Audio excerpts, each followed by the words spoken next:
नमः परमहंसाय स्वादित चरण कमल चिन्ह मकरंदाय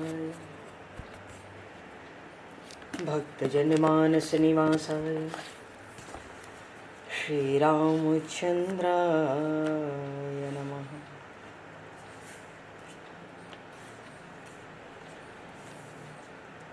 वंदे विदेहतनया पदपुंडरीकम् केशौरसौरभसमाहत योगिचेत्तम् हन्तुं प्रतापमनिशं मुनिहंससेव्यं सन्मानशालिपरिपीत परागपुञ्जम्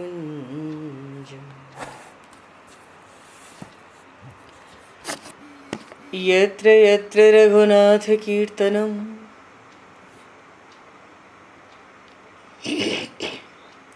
तत्र तत्र कृतमस्तकाञ्जलिं बाष्पवारि परिपूर्णलोचनं मारुतं नमत राक्षसान्तकम् कुन्द इंदुसमदेह उमारमण करुणायन जाहि दीन परनेह करहु कृपा मर्दन मयन।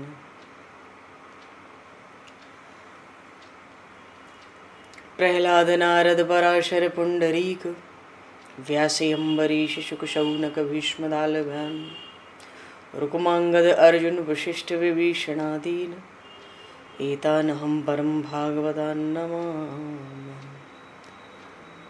श्री सीतानाथ समारंभां श्री रामानन्दार्य मध्यमाम् अस्मदाचार्य पर्यन्तां वन्दे गुरु परम्पराम्।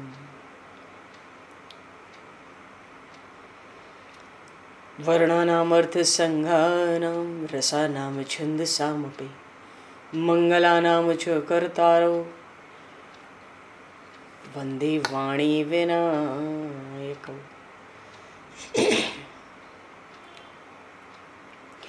नान्यास्पृहा रघुपते हृदये स्मदीये सत्यं वदामि च भवान् अखिलान्तरात्मा भक्तिं प्रयक्ष रघुपुङ्गवनर्वरां मे कामादिदोषरहितं कुरु मानसं च।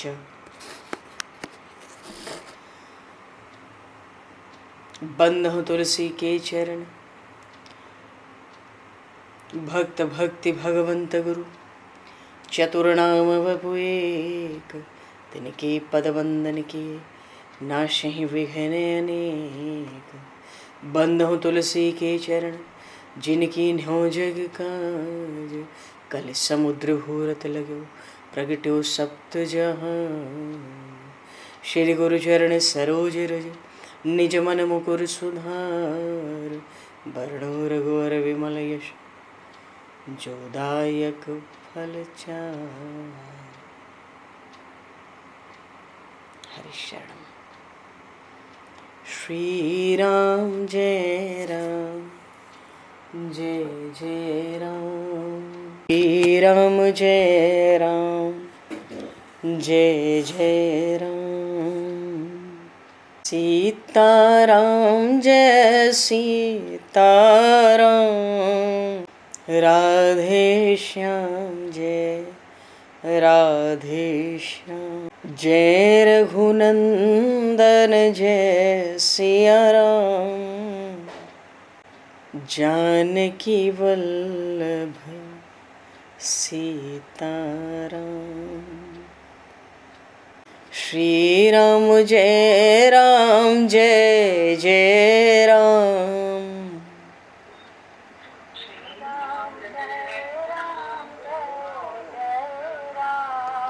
श्री राम जय जय राम।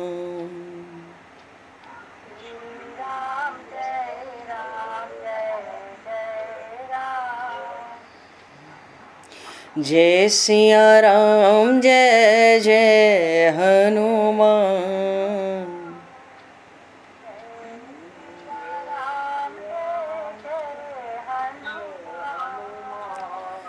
श्री गुरु रामानंद भगवान।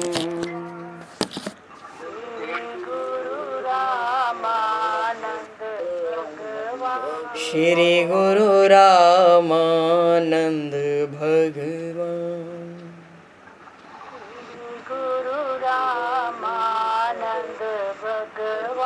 श्री राम जय जय राम।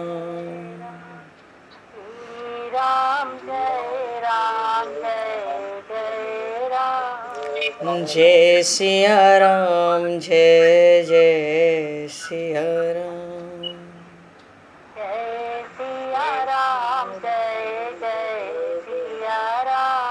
जय सिया राम जय जय सिया राम।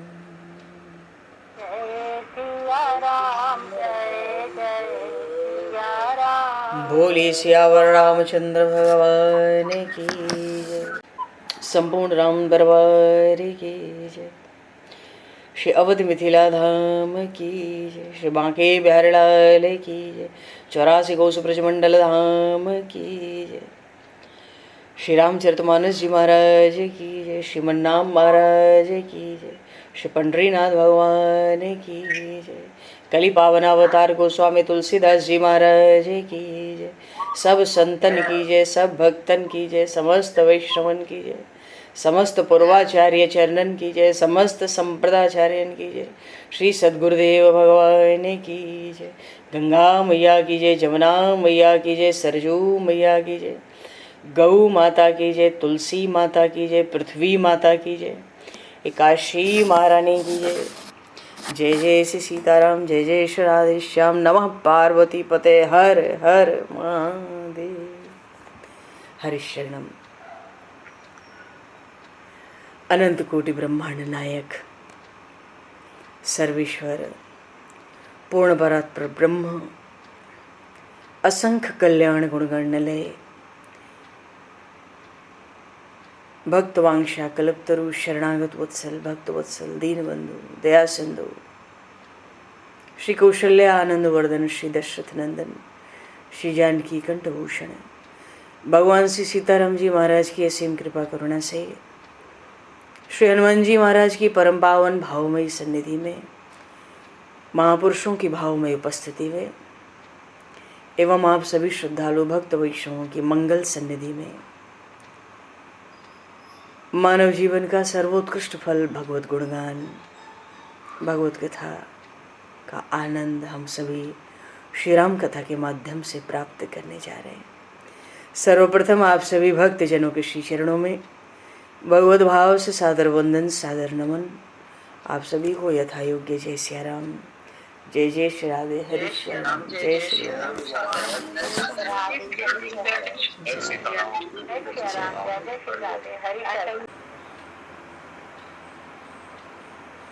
श्री रामचंद्र चरणौ मनसा स्मरामि। श्री रामचंद्र चरणौ वचसा गृह्णामि। श्री रामचंद्र चरणौ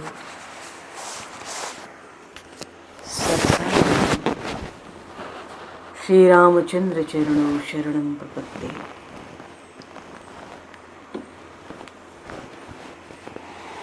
माता रामो मत्पिता रामचंद्रः स्वामी रामो मत्सखा रामचंद्रः सर्वस्वं मे रामचंद्रो दयालु नान्यं जाने नैव जाने न जाने। मंगलम कौशलेन्द्रस्य महनीय गुणालये चक्रवर्ती तनुजाय सार्वभौमाय मंगलम। रामं रामानुजं सीतां भरतं भरतानुजं सुग्रीवं वायुसूनं च प्रणमामि पुनः पुनः। नमोस्तु रामाय सलक्ष्मणाय दिव्यै च तस्मै जनकात्मजाय। पूर्व प्रसंग में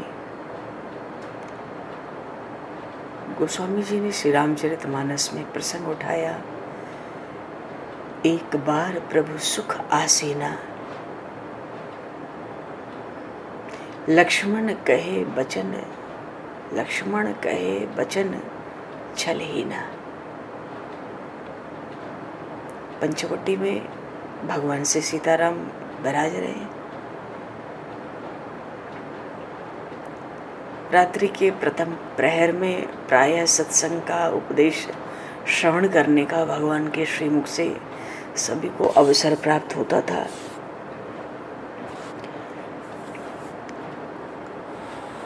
लक्ष्मण जी महाराज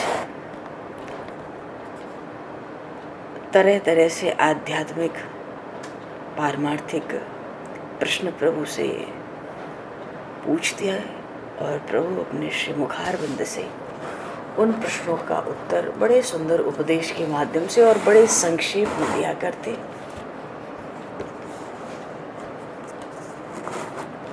लक्ष्मण जी महाराज ने निम्बार्क भगवान ने भी निम्बार्क संप्रदाय में वेदांत 10 श्लोक की है, उसमें ब्रह्म का स्वरूप, जीव का स्वरूप, माया का स्वरूप, भगवान की भक्ति का स्वरूप और भगवान की कृपा का स्वरूप, ये 5 तत्व वेदांत 10 श्लोकी में निम्बार्क भगवान ने बताए। इसको जाने बिना साधक मार्ग में आगे बढ़ ही नहीं सकता। जिज्ञासु हो या मुमुक्षु हो, इन 5 तत्वों को जाने बिना आध्यात्मिक विकास जीव का होता नहीं। जीव का स्वरूप, ब्रह्म का स्वरूप, माया का स्वरूप, भक्ति का स्वरूप और कृपा का स्वरूप। और फिर श्री लक्ष्मण जी महाराज तो जीवों के परमाचार्य हैं। पूर्ण परात्पर ब्रह्म सच्चिदानंद घन भगवान श्री राम के श्री मुखारविंद से ही इस विषय पे, इन विषयों पे उन्होंने उपदेश ग्रहण किया। उसमें लक्ष्मण जी महाराज ने बड़े सुंदर सुंदर प्रभु से प्रश्न किए।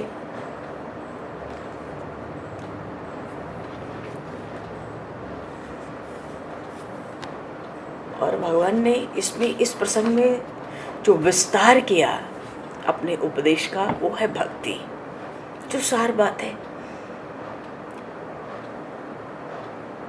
लक्ष्मण जी तो कह रहे थे, सुर नर मुनि सचराचर साईं, मैं पूछूं निज प्रभु की नाई। क्योंकि जितने ऋषि महर्षि मिलते हैं वन में, वो सब भगवान की निर्गुण भक्ति ही विशेष रूप से करते हैं और फिर भगवान के सौंदर्य का गुणगान करके और भगवान से उनकी सगुण उपासना अपने हृदय में मांगते हैं। तो लक्ष्मण जी भी कहते हैं, सुर नर मुनि सचराचर साईं, आप तो समस्त लोगों के, ईश्वरों के भी ईश्वर हो, देवता हो, मनुष्य हो, ऋषि मुनि हो, अरे चर अचर जड़ चेतन कोई भी हो, राम रजाई शीस सबई के, मैं जानता हूँ आपका स्वरूप, फिर भी मैं पूछूं निज प्रभु की नाई। मानो लक्ष्मण जी महाराज को लगता है कि अपने को तो प्रभु की सेवा मिली है, तो मैं तो अपने स्वामी की तरह, मैं तो सेवक हूँ, अपने निज स्वामी की तरह मैं प्रश्न पूछ सकता हूँ सहज। कहते मुझे समझा कर कहो, ऐसा उपाय कहो हे नाथ, सब तज करऊं चरण रज सेवा। सब कुछ त्याग के आपके चरण कमल की रज की ही सेवा में लग जाऊं, मेरे लिए मानो उतनी ही पर्याप्त है। जैसे भरत जी महाराज, जिन पायन के पादुकन भरत रहे मन लाए। भरत जी कहते हैं, भैया हमें तो चरण कमल और चरण रज भी नहीं, हमें तो पनैया मिल जाए बहुत है, अपनी तो उसी में कट जाएगी। तो लक्ष्मण जी कहते हैं, सब तज करऊं चरण रज सेवा, आपके चरणों की रज की सेवा सब कुछ त्याग कर करूं, ऐसा समझाकर मुझे उपाय कहिए, ऐसा उपदेश करिए। तो ज्ञान कहु ज्ञान वैराग अरु माया, कहु सो भगति करहु जेहि दाया। ज्ञान वैराग्य माया का स्वरूप, भक्ति का स्वरूप और भक्ति का जब स्मरण किया, लक्ष्मण जी कहते हैं कहु सो भगति करहु जेहि दाया। ये भी कह दिया कि ज्ञानी, वैरागी और माया में जो पड़े हैं वो तत्व को जान भी लें, फिर भी आप वहां दया नहीं करते। दया तो आप वहां करते हो जहां आपकी भक्ति है, जहां आपके श्री चरणों के प्रति अनन्य विशुद्ध प्रेम है। कहु सो भगति करहु जेहि दाया। भगवान का ये जो एक गुण दया, भगवान तो दया सिंधु हैं, ये भक्ति के स्वरूप के साथ प्रकट किया लक्ष्मण जी ने। कितनी विलक्षणता है देखो। और ईश्वर जीव भेद प्रभु, ये भी समझाओ ईश्वर क्या है, जीव का तत्व क्या है, इनका आपस का भेद क्या है। बात यह है नाथ, ऐसा उपदेश करो कि सब कुछ ये जो जीवन का शोक मोह भ्रम संशय शंका ये सब दूर हो जाए और आपके चरणों में रति हो जाए। तो प्रभु भी तो थोड़े मह सब कहूँ बजाई, थोड़ों में ही सब कह देता हूँ, सुनहु तात मति मन चितलाई। पर प्रभु की वाणी है, ये तो बहुत अद्भुत वाणी है ना। प्रभु ने तो थोड़े में ही तो माया का स्वरूप कल प्रभु ने बताया, मैं और मोर तोर तय माया। मैं, ये शरीर मैं हूँ, ये घर परिवार संसार संपत्ति मेरा है। लक्ष्मण, ये माया का स्वरूप है।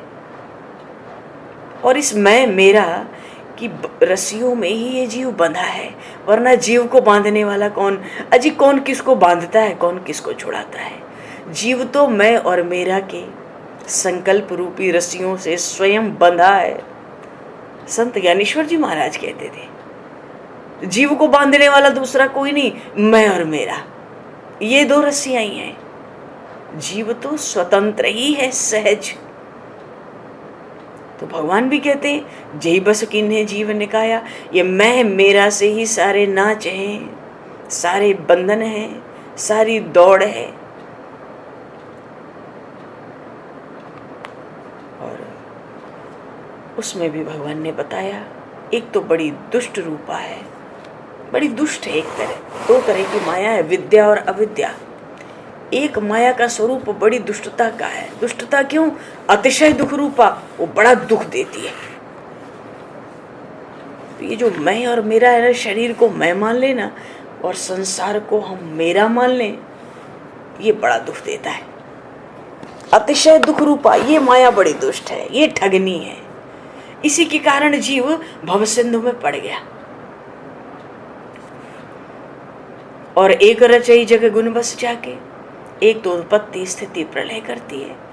प्रभु की योग माया महामाया, उसको भी अपना बल नहीं है, निज प्रभु प्रभु प्रभु प्रेरित नहीं निज बल ताके। उसके पास जो बल है, जिसके बल पे वो ब्रह्मांडों की रचना करती है, वो बल भी प्रभु से प्रेरित है। उसके पास अपना बल नहीं है। प्रभु प्रेरित निज बल, प्रभु प्रेरित नहीं निज बल ताके, उसको अपना बल नहीं है, वो बल भी उसको प्रभु से मिलता है। तो ये कौन सी माया है जिसको अपना बल नहीं, प्रभु की प्रेरणा से बल मिलता है और सब गुण उसके वश में है। ब्रह्मांडों की रचना, सृष्टि, लय, प्रलय, पालन सब उसके अधीन है। ये विद्या माया है। गीता जी में भी भगवान ने प्रकृति की चर्चा की तो परा और अपरा दो तरह की प्रकृति है। एक बांधती है, एक छुड़ाती है। एक संसार में डालती है तो बड़ा दुख देती है जीवन भर और अंत में भवसिंधु में ढकेल देती है।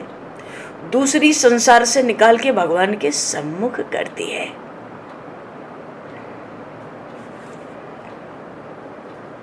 ये प्रसंग भक्ति योग का है। पूरे श्री रामचरितमानस में यहां भगवान ने भक्ति योग बताया है, क्योंकि लक्ष्मण जी ने अंत में भगवान का उपदेश सुनने के बाद कहा, गोस्वामी जी कहते हैं भगति जोग सुनि अति सुख पावा, लक्ष्मण प्रभु चरणन सिर नामा। अब उपदेश श्रवण किया तो प्रणाम किया। ये तो उपदेश का भी फल ना हो।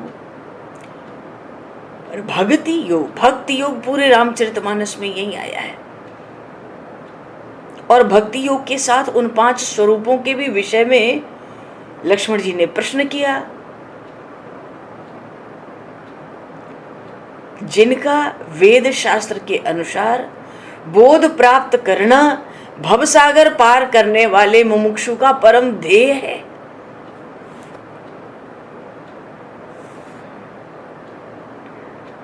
तो वो 5 स्वरूप क्या हैं जिनको लक्ष्मण जी ने प्रश्न किया?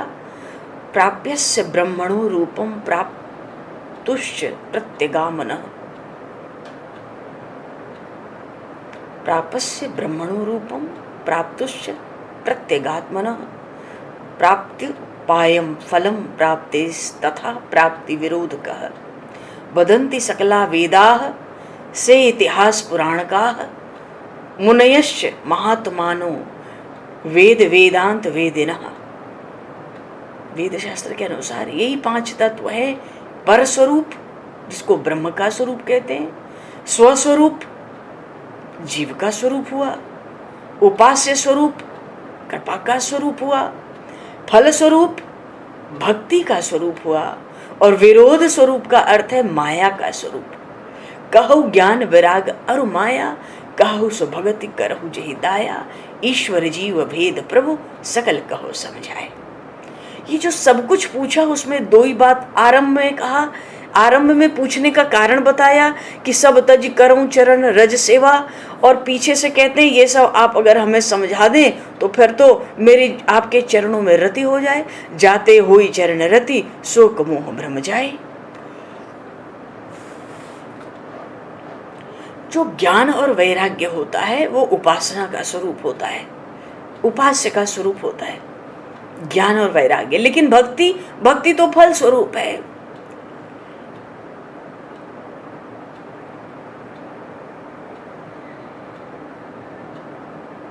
हरिपद रति रस वेद बखाना, सब साधन फूल हैं और उन फूलों में आया हुआ फल ज्ञान होता है।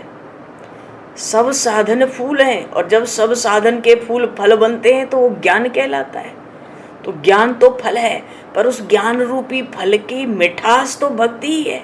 हरिपद रति रस वेद बखाना, भक्ति का अर्थ है भगवान के श्री चरण कमलों में रति हो जाना।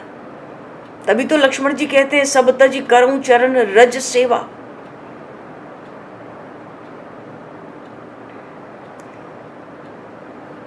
अच्छा, तो भगवान कहते थोड़े मैं कहता हूं, मन चित्त लगाकर बुद्धि लगाकर समझ लो। तो मन बुद्धि और चित्त लगाकर ये बात भगवान ने कही। सुनहु तात मति मन चित्त लाई, थोरे हूं मह सब कहूं बुझाई। पर मन बुद्धि चित्त और चौथा अहंकार नहीं कहा। अंतःकरण की 4 वृत्तियां, मन बुद्धि चित्त अहंकार। भगवान कहते हैं सुनहु तात मति मन चित्त लाई, मानो मन बुद्धि और चित्त को लगा कर सुनो। भाव यह है कि अहंकार को त्याग कर सुनो। भक्ति योग का जो मुख्य सार है वो अहंकार का निशेष रूप से त्याग ही तो है। अहंकार का लेश ना बचे, यही तो भक्ति योग का मुख्य सार है। अहंकार नहीं बचेगा तो मैं मेरा छूट जाएगा, मैं मेरा छूटेगा तो बचेगा क्या? साधु संतों का संग होगा, जीव मोक्ष मार्ग पर चल पड़ता है। फिर प्रबल सत्संग के बल से अपने बेहद जन्म मरण के जंगलों को पार करता हुआ वो जीव भगवान के चरणों में पहुंच जाता है।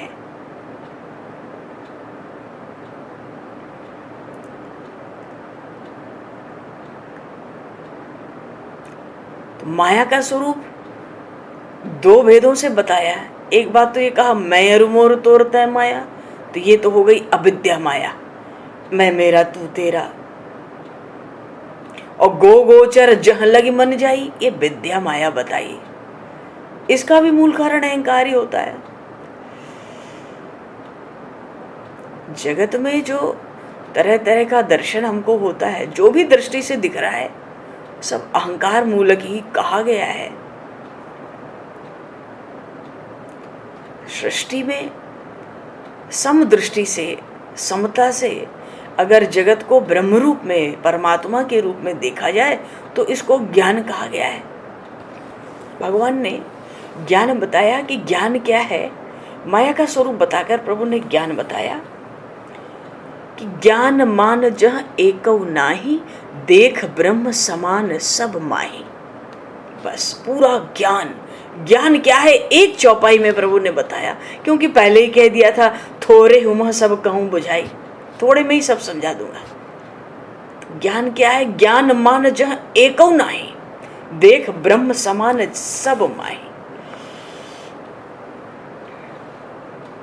तो समदृष्टि हो, निष्पक्ष दृष्टि हो, हमारी निर्मल दृष्टि हो, हमारे दृष्टि में विवेक हो, तो जगत के कण कण में, जगत के कण कण को हम ब्रह्म स्वरूप देखें। भगवान कहते बस यही ज्ञान है। ज्ञान मान जहाँ एकौ नहीं, ये भी बात है। ज्ञान में भी दो बात भगवान ने बताई माया की तरह। एक तो कण कण को भगवत स्वरूप देखो, ब्रह्म रूप देखो, और दूसरा ज्ञान मान जहाँ एकौ नहीं। ज्ञानी वो है जो अपने लिए लेश मात्र मान नहीं चाहता। तभी तो भगवान ने भरत जी से कहा, भरत जी से कहा था, सब हिमान प्रिय आप अमानी, भरत प्राण सम ते मम प्राणी। जो सबको मान देते हैं, जो सबको सम्मान देते हैं और स्वयं अमानी होकर रहते हैं, अपने लिए कोई मान सम्मान चाहना तो दूर, जो मिले उसको भी अस्वीकार करते हैं, ऐसे भक्तजन हे भरत मुझे प्राणों से अधिक प्यारे हैं। सब ही मान प्रद, सबको मान देने वाले, सब ही मान प्रद आप अमानी, स्वयं अमानी रहते हैं, सबको मान सम्मान देते हैं। भरत प्राण समते मम प्राणी। यहाँ प्रभु श्री राम ज्ञान की परिभाषा में दो ही बात कहते हैं। पहली बात कही ज्ञान मान जहाँ एकौ नहीं। ज्ञान वो है जहाँ मान बिल्कुल नहीं है अपने लिए।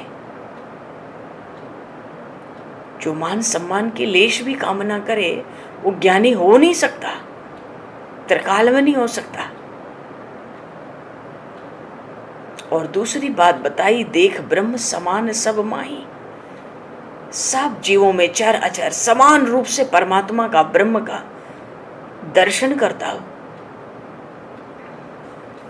तो ये भगवान ने ज्ञान बताया।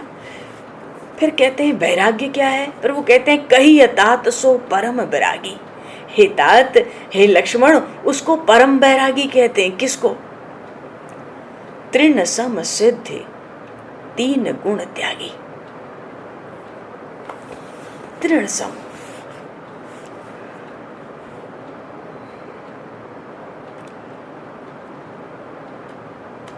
तृण के समान सब सिद्धियों को त्याग दे। सिद्धियां 18 तरह की होती हैं, जिसमें 8 प्रधान हैं। उन सिद्धियों में भागवत जी में भगवान ने बताया कि जो भविष्य की सब बातें जान लेते हैं वो बड़ी ही तुच्छ सिद्धि होती है। हमारे जीवन में कोई भविष्य की एक बात कहे तो हम कैसे लालायित हो जाते हैं, आकर्षित हो जाते हैं उस जीव के प्रति। भगवान कहते हैं 18 सिद्धियों में 8 प्रधान हैं, पर सिद्धियां 18 हैं। सबसे तुच्छ सिद्धि है भविष्य की बात को जान लेना, क्योंकि बदल तो तुम कुछ सकते नहीं, जान के आफत में ही पड़ोगे। अभी परमात्मा की प्राप्ति तो हो नहीं गई कि जान के अपने को सुख मिले या हम किसी को सुख दें।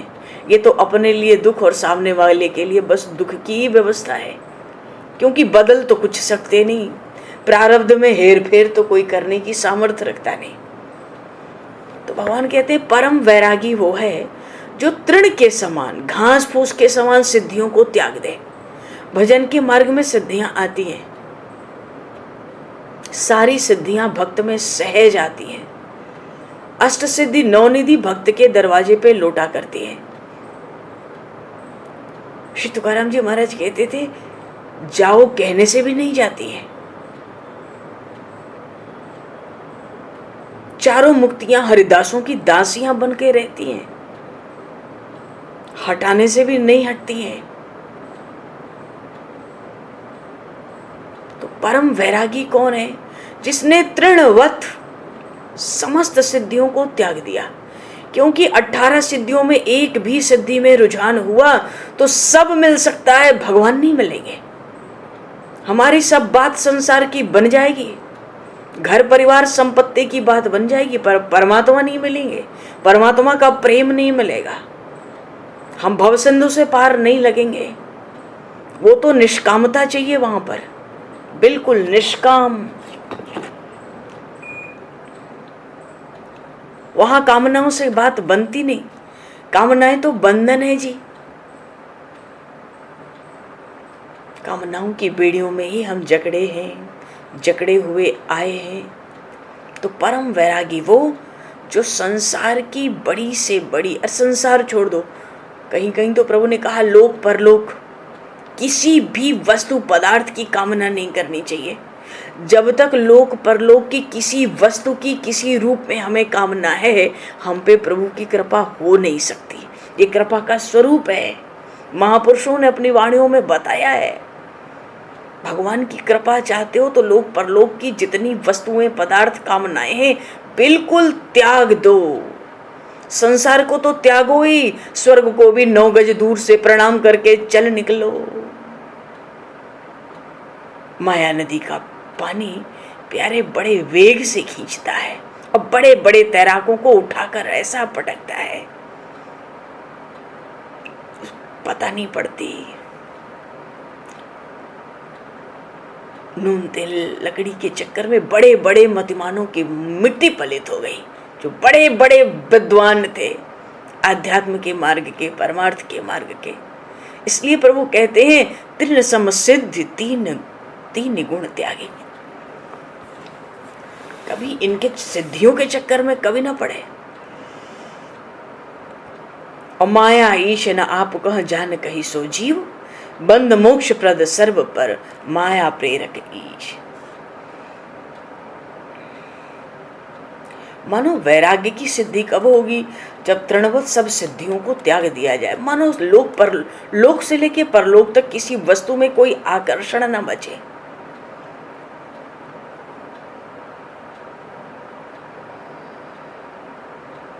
तो भक्ति योग का उपाय है ज्ञान और वैराग्य। हम समझते हैं हम भक्ति करते हैं तो हमें ज्ञान की क्या आवश्यकता है, हमें वैराग्य की क्या आवश्यकता है। अरे भक्ति योग का उपाय है ज्ञान और वैराग्य। ईश्वर का लक्षण बताया, माया ईश न आप कह जान कही सो जीव। ये तो जीव है, और शिव ईश्वर कौन है? बंध मोक्ष प्रद सर्व पर माया प्रेरक ईश। तो ईश्वर का लक्षण 3 लक्षण बताए यहाँ पे कि एक तो बंधन और मोक्ष को देने वाला ईश्वर है। ये किसी देवी देवता की सामर्थ्य नहीं है कि हमें बंधन दे दे कि मोक्ष दे दे। हम कितना भी अनुष्ठान पूजा यज्ञ कर लें, देवी देवता हमें बंधन से छुड़ा नहीं सकते, हमें मोक्ष दे नहीं सकते। संसार का सब ऐश्वर्य दे सकते हैं, कहाँ तक दे सकते हैं देवी देवता? जितना ऐश्वर्य सुख उनके पास है। पर भैया कहते हैं ना, दर्पण में जैसा मुख करके देखो वैसा ही दिखता है। तो जैसा होगा हिसाब अपना ना भी सामने वैसा ही देवता देते, उसमें भी कितना कम हो जाता है। क्योंकि पूजन की विधि और अनुष्ठान हर चीज पे त्रुटियां बहुत हैं। देवताओं की दृष्टि, देवियों की दृष्टि सब पर होती है, भगवान की दृष्टि किसी चीज पर नहीं होती है, भक्त के भाव पर होती है। भगवान तो मन की सेवा को स्वीकार करते हैं, मन के भाव से गदगद होते हैं, भक्त पर रीझते हैं। प्रभु जैसा कौन हो सकता? कोई हो नहीं सकता, उसकी कल्पना नहीं है। तो ईश्वर के 3 लक्षण बताए, बंधन और मोक्ष को देने वाला ईश्वर। ये अधिकार और किसी के पास नहीं है ब्रह्मांड में कि कोई हमें बंधन में डाल दे। भगवान की भक्ति करके जीव परमात्मा के चरणों को प्राप्त करे, प्रभु को प्रसन्न करे। कोई देवी देवता की विसात है जो हमें बंधन में दोबारा डाल दे? और कितना भी किसी का पूजन आजीवन कर लो, कई पुस्त कर लो, मोक्ष नहीं मिलने वाला है। संसार का सुख मिलेगा, सुख मिलेगा, घर मिलेगा, संपत्ति मिलेगी, मित्र मिलेंगे, जगत मिलेगा, और बार बार ये संसार मिलेगा, बार बार गर्भ में जाना पड़ेगा। न जाने कितनी भारी दुर्गति है। तो बंधन और मोक्ष को देने वाला ईश्वर एक बात। दूसरा लक्षण बताया ईश्वर का सर्व पर, और तीसरा बताया माया प्रेरक। माया तो उसकी दासी है, दासी भी मत कहो, दासी तो सहज सेवा कर ले। माया तो बहुत दूर हाथ जोड़कर खड़ी रहती है, कांपती रहती है, प्रभु का रुख देखती है, और वहीं उसी दरबार में भक्ति भी होती है प्रभु के निकट। ये माया भक्ति की ओर दृष्टि नहीं उठा पाती। जो भक्त होते हैं वहां माया टिक नहीं पाती। इसलिए भगवान को भक्ति अतिशय प्यारी है, और माया से तो प्रभु को सृष्टि चलानी है, काम लेना है, पर भक्ति में माया बाधक है, माया भक्ति तक पहुंच पाती नहीं।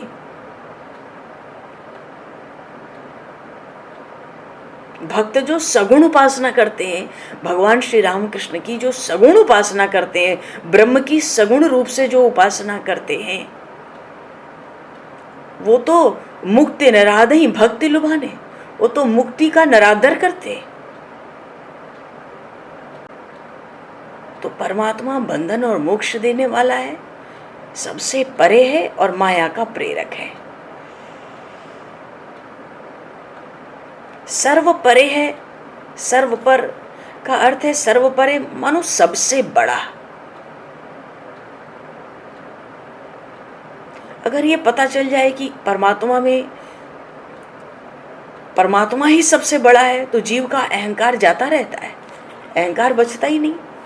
प्रभु ने जो पूरा उपदेश दिया केवल अहंकार को जड़ से उखाड़ने के लिए ही दिया। अहंकार उखड़ा तो सब बात बन जाती है, मैं मेरा के छूटते ही धीरे धीरे सब बात बन जाती है। बस हमारे आसपास सत्संग होना चाहिए, हम कुसंग में ना हो। तो बंधन और मोक्ष देने वाला गुण बताया, तो ये भी कह दिया कि भाई जीव का बंधन और मुक्ति का अधिकार भी ईश्वर में ही है। नर मरकट इव सब ही नचावत, राम खगेश वेद अस गावत। वेद भी गा रहे हैं। ये चेतन जीव जो परमात्मा का अंश है, ये तो नट की तरह नाच रहा है जगत में आकर। तो ये नाच कैसे रहा है? सब ही नचावत। काकभूषुंडी जी गरुण जी से कह रहे हैं, राम खगेश वेद अस गावत। हे गरुण, ये राम जी ही सबको नचाते हैं। वेदों ने ऐसा राम जी का गुणगान गाया है। नट मरकट,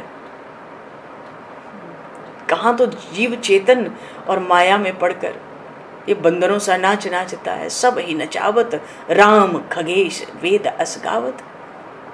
तो ये भी बता दिया कि जीव तो ईश्वर के अधीन है, नचा तो वही रहा है, माया तो उसी की प्रेरक है, उसी की भेजी हुई है, उसी के रुख पे चलती है। तो ये कह के ये भी तो बता दिया ना कि जीव ईश्वर के अधीन है। ज्ञान स्वरूपम हरेर अधीनम, निम्बार्क भगवान ने भी कहा ये हरि के अधीन है, ये स्वतंत्र नहीं है। शरीर संयोग वियोग योग्यम, जीव ज्ञान स्वरूप है, श्री हरि के अधीन है, ईश्वर के अधीन है। तो फिर अहंकार का स्थान कहाँ बचा? एक तो इसको नचाने वाला ईश्वर दिन रात, बंधन होगा इसका कि मोक्ष होगा, क्या इसको मिलेगा वो भी देने वाला ईश्वर, और माया का प्रेरक भी ईश्वर। तो हर तरह से अहंकार तो बचा नहीं जीव का। भगवान शिव ने भी माता पार्वती से एक जगह कहा, उमा दारु जोशित की नाई, सब ही नचावत राम गोसाई। इस सबको कठपुतली, जीव को कठपुतली की उपमा दी। ये कठपुतली की तरह सबको नचाने वाले राम जी ही है। सब ही नचावत राम गोसाई। ये भी कहा, माया बस जीव अभिमानी। ये जीव अभिमानी है, मैं मेरा करता है, फिर भी माया के बस में है।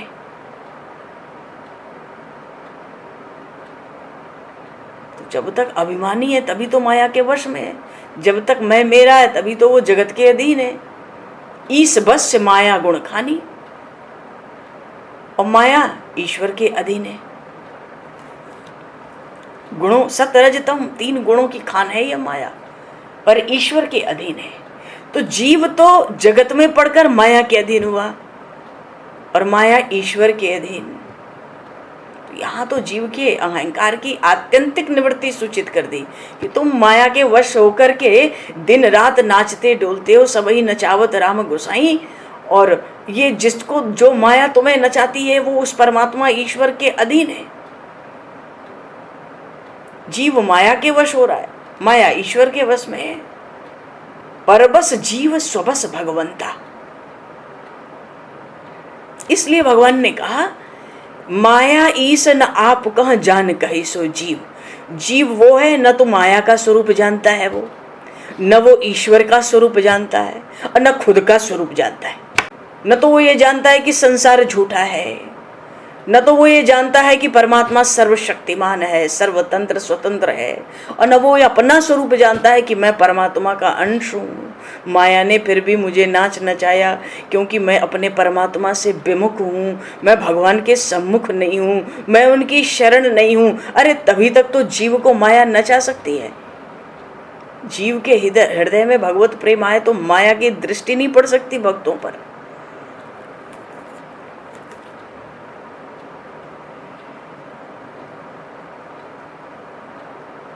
भाव यहां पर है कि जीव मात्र के कल्याण का मार्ग क्या है। भगवान कहते हैं अहंकार को सर्वथा त्याग दो, सब उपायों से शून्य हो जाओ और भगवान की शरणागत शरणापन्न प्रपन्न होना, ये जीव के कल्याण का मार्ग बताया।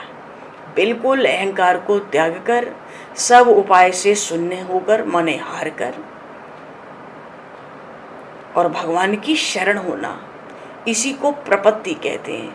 और ये प्रपत्ति ही भक्ति योग कहलाती है।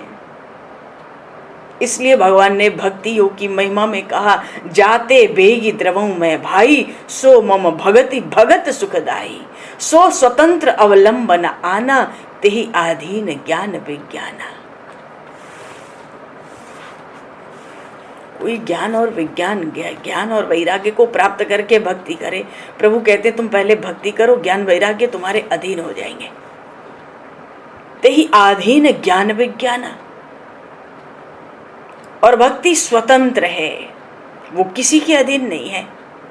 भगति स्वतंत्र, सो स्वतंत्र अवलंबना आना।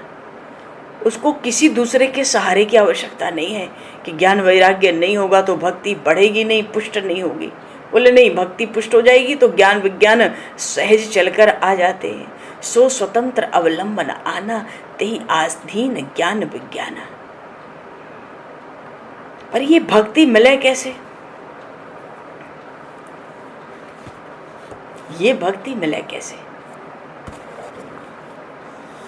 पहले तो भगवान ने माया बताया, मैं मेरा तू तेरा माया है।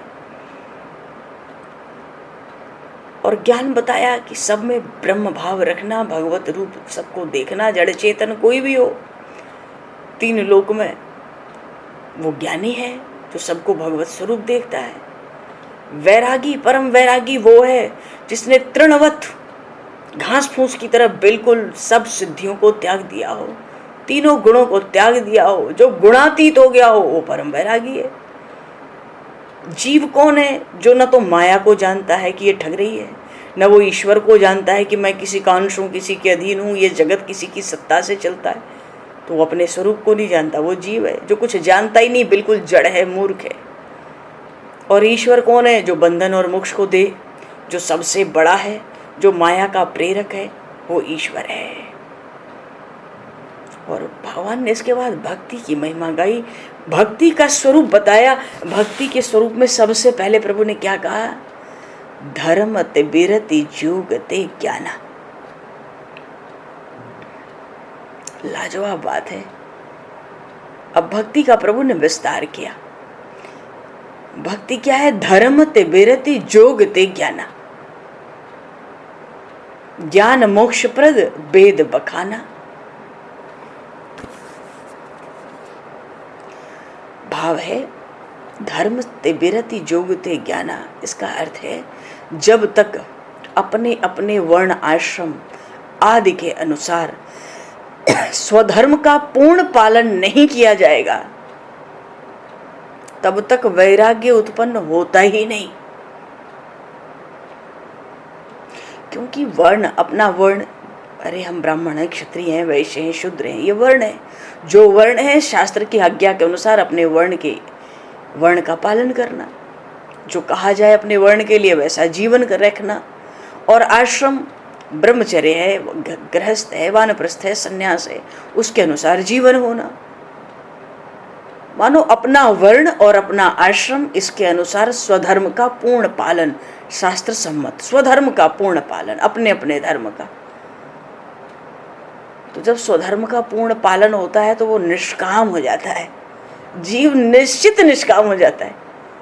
और निष्कामता आते ही धर्म ते विरति, स्वधर्म का निरंतर पालन करने से वैराग्य उत्पन्न होता है। अगर कोई कहे हम स्वधर्म का धर्म का पालन करते हैं पर हमें वैराग्य नहीं है, वैराग्य हम चाहते नहीं या वैराग्य हमें नहीं है, क्या कारण है? तो जो हम स्वधर्म का पालन करते हैं, एक ही बात वहां हो सकती है कि हम फल, जो कर्मों का फल है उसका त्याग नहीं करना चाहते, उन कर्मों का फल चाहते हैं। जो स्वधर्म का पालन हमने जीवन पर्यंत किया, उन कर्मों का हम फल चाहते हैं। और जब फल चाहेंगे तो कर्मयोग तो बनेगा ही नहीं।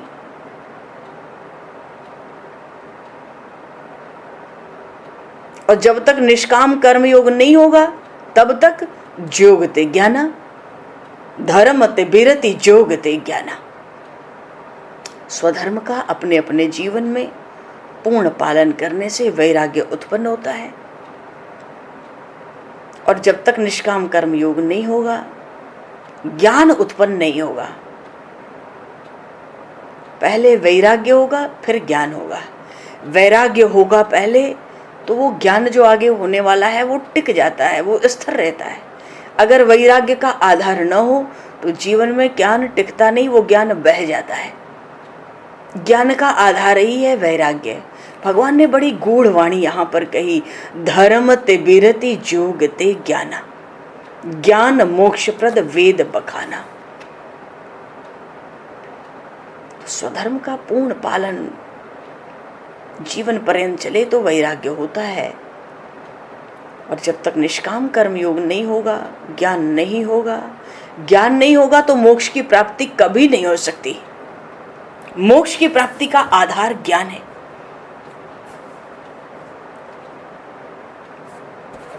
तो प्रभु ने सोचा अब धर्म ते विरति जोग ते ज्ञाना, और ये ज्ञान मोक्ष देने वाला ऐसा वेद बता रहे हैं। वेदों में लिखा है ज्ञान मोक्ष प्रद वेद बखाना। अब कोई कहे भैया हम तो जीवन भर इतना स्वधर्म का पालन कैसे करें, हम कहाँ से योग से ज्ञान प्रकट करें, कहाँ से वो ज्ञान हमें मोक्ष देवे।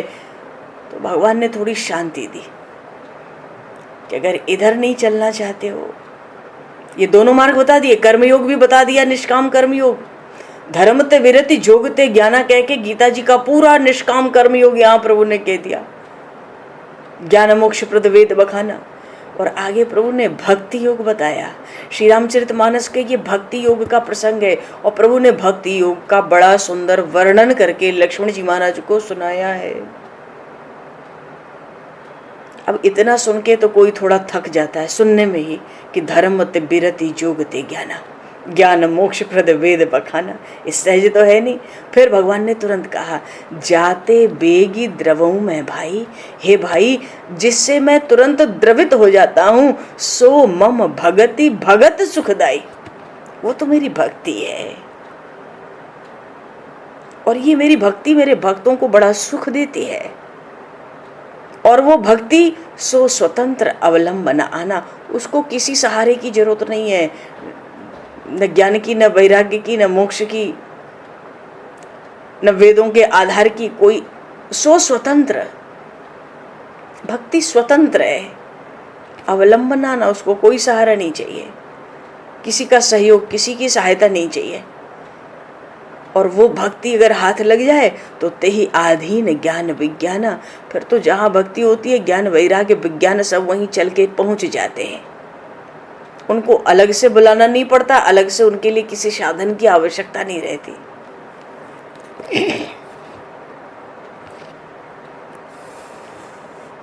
भगवान तो कहते हैं ना, अहम भक्त पराधीनो, ताते बेगी द्रवहूँ मैं भाई। भक्ति के लिए भगवान ने कहा उससे मैं सहज ही द्रवित हो जाता हूँ। तो भाव है कि भक्ति योग भगवान कहते हैं मेरे भक्तों के लिए बड़ा सुखद है, सुख देने वाला, बड़ा सुलभ है और स्वतंत्र है। इसके द्वारा मैं तुरंत ही द्रवीभूत हो जाता हूं। अहम भक्त पराधीनः, भागवत में भगवान ने कहा इस भक्ति के द्वारा मैं तुरंत ही द्रवीभूत हो जाता हूं। भाव है स्वयं अपने भक्तों के अधीन हो जाता हूं। फिर मोक्ष की तो गिनती ही क्या बची वहां पर,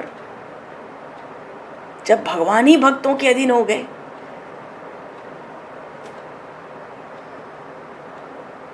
तो भाव है भगवान ने कहा सो माया बस भयो गोसाई बंधेव कीट मरकट की नाई। दुख रूप इस भव सिंधु में वो जीव पड़ा था। वही जीव भक्ति योग के सुलभ सहारे से सहज ही माया को कौन कहे, वो तो सर्व पर जो नित्य स्वरूप ईश्वर है, जो सबसे बड़ा परमात्मा है, उसको भी अपने प्रेम से अपने प्रेम के अधीन कर लेता है। क्यों? राम पुनीत प्रेम अनुगामी। जहां प्रेम होता है, जैसे बछड़ा गाय नए ब्याहे हुए बछड़े के पीछे सहज ही भक्ति चलती है, ऐसे ही राम पुनीत प्रेम अनुगामी। ये तो प्रभु जहां पवित्र प्रेम देखते हैं बस पीछे पीछे चल पड़ते हैं। तो जो जीव दुख रूपी भव सिंधु में पड़ा था, सो माया बस भयो गोसाई बंध्यो कीट मरकट की नाई।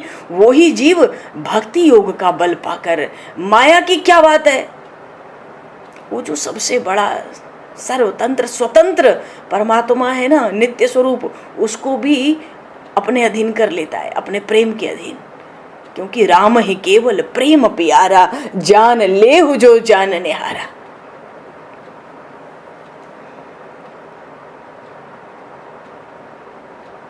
तो भक्ति योग की प्राप्ति सुगम भी हो और सुलभ भी हो, तो दोनों मार्ग हैं। निवृत्ति मार्ग भी है, प्रवृत्ति मार्ग भी है। कितने लोग तो ये समझते हैं कि सन्यास में केवल निवृत्ति मार्ग है, केवल ज्ञान में ही सन्यास है। ये बात नहीं है। वैष्णव सन्यास भी होते हैं जिसमें केवल भगवान की भक्ति का आधार होता है, ज्ञान का नहीं आधार होता। जहां ज्ञान का आधार है सन्यास में, वो तो निवृत्ति मार्ग हुआ, भक्ति प्राप्ति का, भगवत प्राप्ति का। अलग अलग दोनों मार्ग हैं। भगवान ने कहा ना, भगति तात अनुपम सुख मूला, मिलई जो संत हो ही अनुकूला।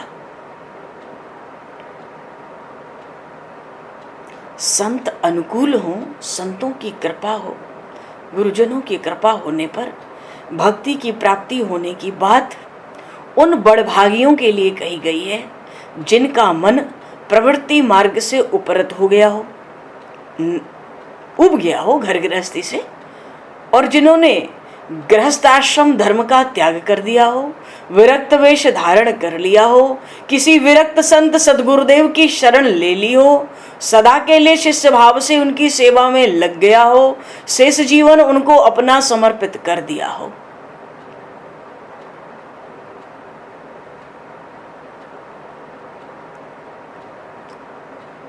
मिले जो संत हो ही अनुकूला। जब भक्ति योगी संत उनके अनुकूल होते हैं तब उनको भक्ति की प्राप्ति होती है।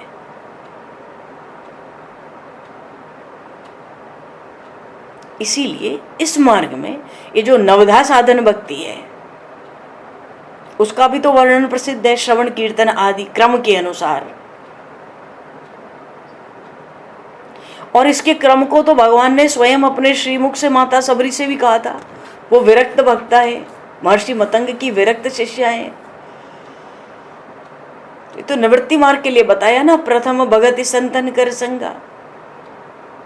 लेकिन जो प्रवृत्ति मार्ग वाले हैं, जो गृहस्थ आश्रम में हैं, जिनको विरक्त होकर किसी त्यागी संत सदगुरु की अनुकूलता का सुयोग नहीं प्राप्त हो सका, उनके लिए भक्ति का स्वरूप क्या है? प्रभु की वाणी बड़ी गूढ़ और बड़ी सुंदर है।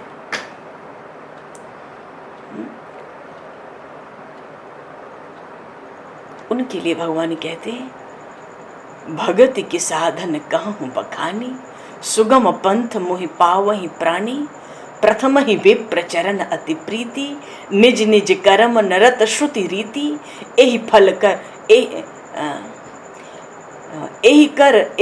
एहि कर फल पुनि विषय विरागा, तब मम धर्म उपज अनुरागा, श्रवणादिक नव भक्ति दृढ़ाई, मम लीला रति अति मन माही। तो जो गृहस्थ आश्रम में जो विरक्त नहीं हो सकते, संत सद्गुरुओं की अनुकूलता का संयोग नहीं बना, उनके लिए कहते हैं इन भाग्यवानों को पहले जो जहां है वहीं से क्या मार्ग बताया है प्रभु ने, देखो लाजवाब बात है। रामायण में, श्री रामचरितमानस में ऐसा कौन सा विषय है, ऐसा कौन सा सत्संग है जो प्रभु ने खूब न कर दिया हो। सबको पेट भर भर के जो चाहिए सो लो। तो जो गृहस्थाश्रम में संत सद्गुरु की अनुकूलता भी प्राप्त नहीं की, क्या करना है? प्रभु कहते हैं इन भाग्यवानों को पहले ब्राह्मणों के चरणों में निष्ठा।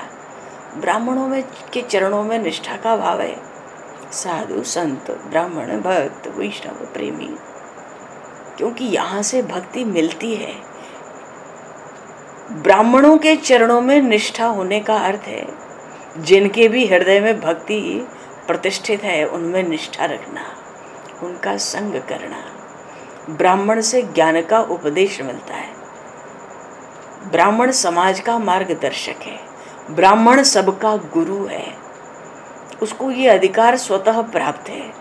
आज वो भले ही भक्ति के मार्ग में भी न हो, फिर भी भागवत में भगवान ने एक जगह उद्धव जी से कहा, उद्धव ये ब्राह्मण विश्वास के योग्य नहीं है। विश्वास के योग्य नहीं है ब्राह्मण? हाँ, क्या मतलब हुआ? मतलब ये है कि अगर वो ब्राह्मण है, भले ही वो नास्तिक भी दिखे, न जाने वो कब जीवन में पलटी मार जाए, क्योंकि उसके संस्कार भक्ति के भजन के बहुत प्रबल हैं। भगवान ने भागवत जी में एक स्थान पे ये भी कहा है उद्धव जी से कि ब्राह्मण मेरे चरणों के अत्यंत निकट पहुंचे हुए हैं। जब ये माया में उलझते हैं तो मुझे बहुत कष्ट होता है, क्योंकि थोड़ा सा प्रयास करें तो मेरे चरणों की ये प्राप्ति कर सकते हैं। ये पूर्व जन्मों के तप और पुण्य के बल से, भजन के बल से मेरे चरणों के अतिशय निकट पहुंच चुके हैं। अब भले ही माया में आके ब्राह्मण शरीर मिला और भगवान को ही भूल गए। इसलिए भगवान कहते हैं उद्धव ब्राह्मण विश्वास के योग्य नहीं है, वो कभी भी जीवन में पलटी मार सकता है, वो भगवान के परमात्मा के सन्मुख हो सकता है, उसकी यात्रा बहुत छोटी है। यही भाव है प्रथम ही विप्रचरण अति प्रीति। तो जहां भजन के, भगवान की भक्ति के संस्कार हैं, वहां तो निष्ठा चाहिए ही भगवान की भक्ति में लगना है। तो और गृहस्थ आश्रम जो है वो वर्णाश्रम धर्मों का वेद के अनुसार, वेदों के अनुसार पालन करें। ये भगवान ने कहा है, निज निज कर्म निरत श्रुति रीति। अगर हम सोचें कि हम भक्ति खूब करते हैं, आनंद नहीं आता, ये 2-3 चौपाई देखें और इसमें क्रम भगवान ने बताया है, हम देखें हम कहाँ चूक करते हैं। तो पहली बात बताई, जहां भक्ति है वहां चरणों में निष्ठा। प्रथम ही विप्रचरण अति प्रीति।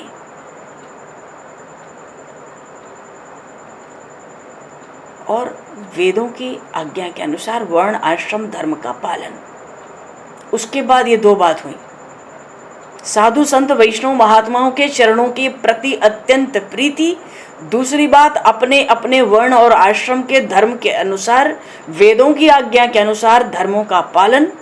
और तीसरी बात भगवान कहते हैं, एहि कर फल पुण्य विषय विरागा।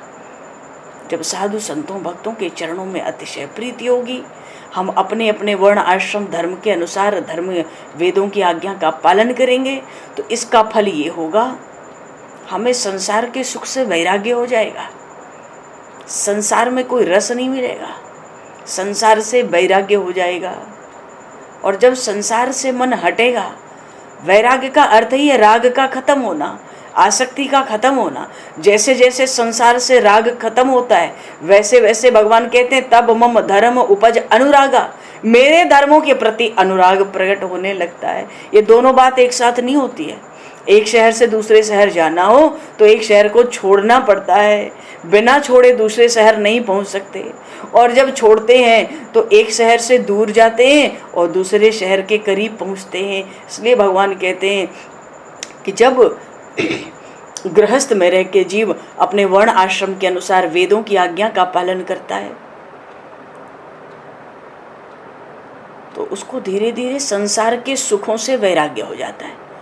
संसार से वैराग्य होना और सुखों से वैराग्य होना एक ही बात है, क्योंकि संसार में जो हमारा आकर्षण है वो संसार के सुख हैं, भोग हैं। जब उसी में आकर्षण नहीं बचेगा तो ये मन मोक्ष मार्ग पर आकर संतों का ही संग पकड़ता है। तो फिर सबसे पहले भगवान ने बताई कौन सी भक्ति? श्रवण भक्ति। तब मम धर्म उपज अनुरागा, भगवान की ओर पहले मन जाता है, उधर अनुराग होने लगता है। और अनुराग जब होता है तो फिर क्या होना चाहिए? बोले सबसे पहले श्रवण, मेरे लीला कथाओं को, चरित्रों को श्रवण करो, जिससे मेरे गुणों का स्मरण कर करके उनकी महिमा को सुन सुन के मुझ में प्रेम हो जाए, भगवान प्यारे लगने लगे, उनके बिना रहा न जाए। श्रवणादिक नव भक्ति दृढ़ाई, मम लीला रति अति मन माही। भगवान ने अपने लीला चरित्रों के श्रवण करने पे हर भक्ति में, हर प्रकार के उपदेश में बहुत उपदेश दिया, बहुत प्रधानता से कहा है इस बात को। कथा श्रवण, भगवान के लीला चरित्रों का बड़ी सावधानी से, बड़ी तत्परता से, बड़ी श्रद्धा और बड़ी निष्ठा से श्रवण।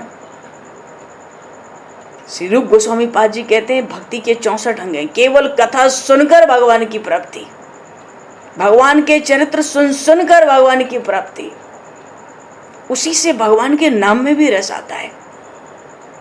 एकांतिनो यस्य न कंचनार्थम वाचन्ति वही भगवत प्रपन्ना, भागवत में आया। वो गजेंद्र कहता है कि आपके जो अनन्य भक्त हैं वस्तुतः धर्म अर्थ काम मोक्ष कुछ नहीं चाहते।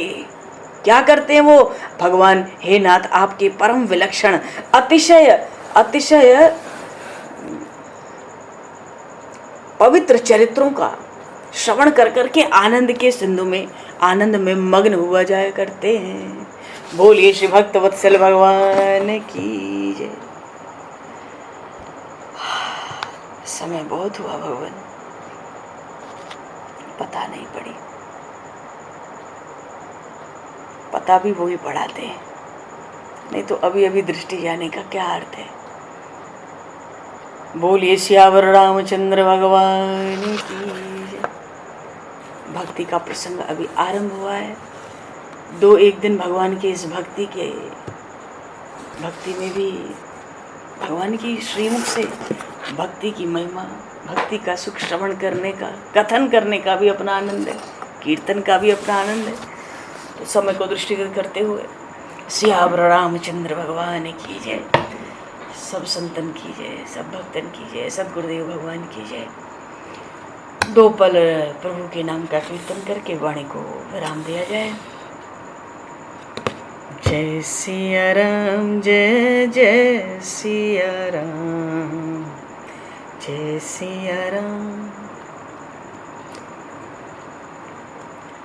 जय सिया राम, जय जय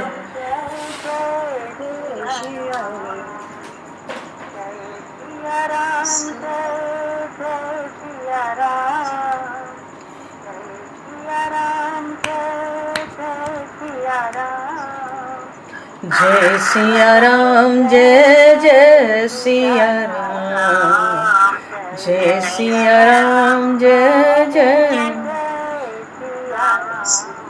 जय सिया राम, जय जय सिया राम।